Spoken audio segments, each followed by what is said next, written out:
Saudara-saudara, sidang salat Idul Adha rahimakumullah. Bersyukur kita kepada Allah, banyak nikmat Allah yang senantiasa Allah karuniakan kepada kita. Salam dan salam kepada Nabi kita Muhammad SAW. Allahumma sholli ala sayyidina Muhammad wa ala sayyidina Muhammad. Mudah-mudahan kita semua bagian daripada umatnya yang akan mendapatkan syafaatnya di hari kemudian kelak. Amin ya rabbal alamin. Jamaah salat Idul Adha rahimakumullah. Hari raya Idul Adha atau juga dikenal dengan Hari Raya Kurban adalah salah satu hari besar dalam Islam yang memiliki pelajaran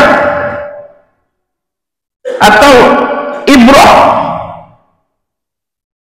bagi kita, yang ini tentunya sebagai salah satu panduan petunjuk hidup bagi kita di saat-saat ini, terlebih-lebih di era modern hari ini, di mana pada peringatan hari raya atau sejarah peristiwa yang sangat luar biasa dan sampai hari ini itu menjadikan salah satu syariat yang dilaksanakan bagi kita umat Islam.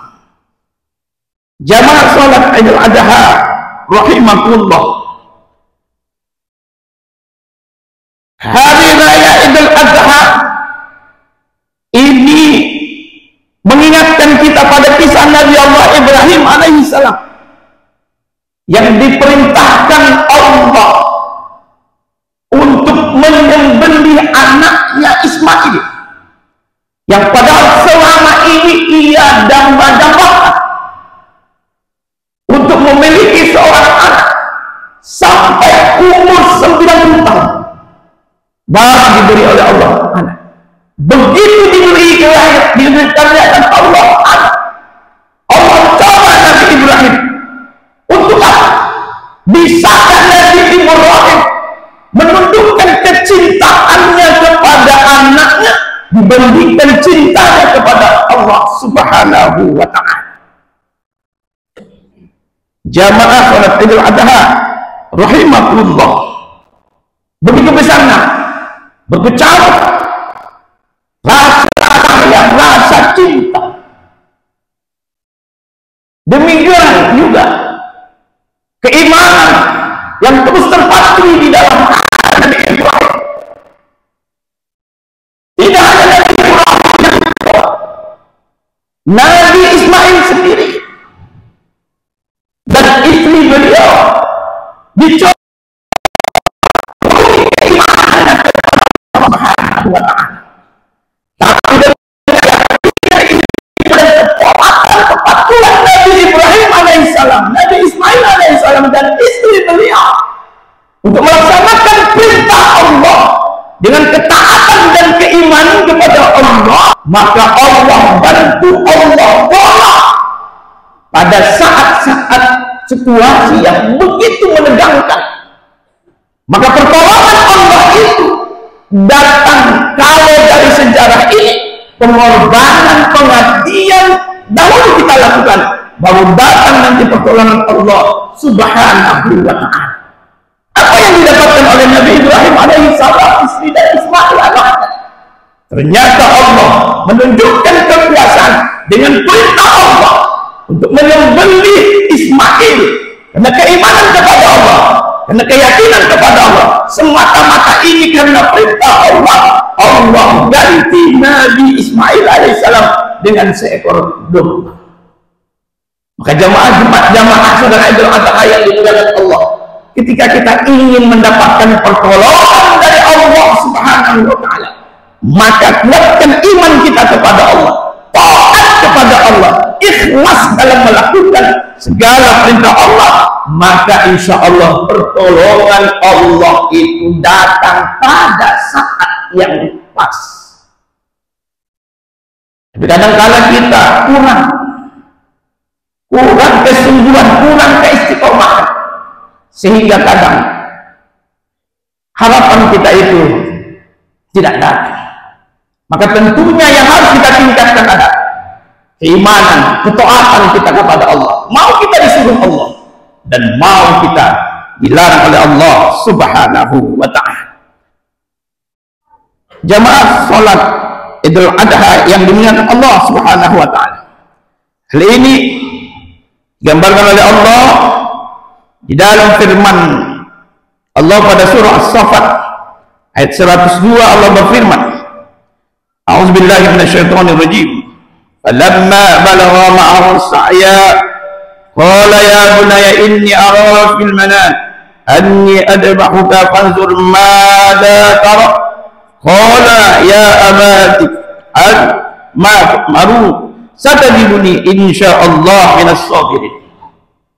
Allah ketika anak itu sampai pada umur ya sanggup bekerja bersamanya, ya Ibrahim berkata, wahai anakku, sesungguhnya aku bermimpi bahwa aku menyembelihmu. Pikirkanlah apa pendapatmu. Dia Ismail menjawab, wahai ayahku, lakukanlah apa yang diperintahkan Allah kepadamu.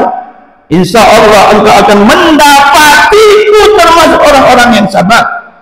Ayat ini jamaah menunjukkan ketaatan mutlak Nabi Ibrahim dan Ismail. Kesuksesan pertolongan Allah itu akan datang insya Allah kepada kita ketika kita taat kepada Allah, keluarga kita juga taat kepada Allah Subhanahu wa ta'ala. Maka jamaah salat Idul Adha yang dimuliakan Allah Subhanahu wa ta'ala, dengan sejarah ini tentunya mengingatkan tanggung jawab kita kepada diri kita, kepada keluarga kita. Jemaah salat Idul Adha yang dimuliakan Allah Subhanahu wa ta'ala,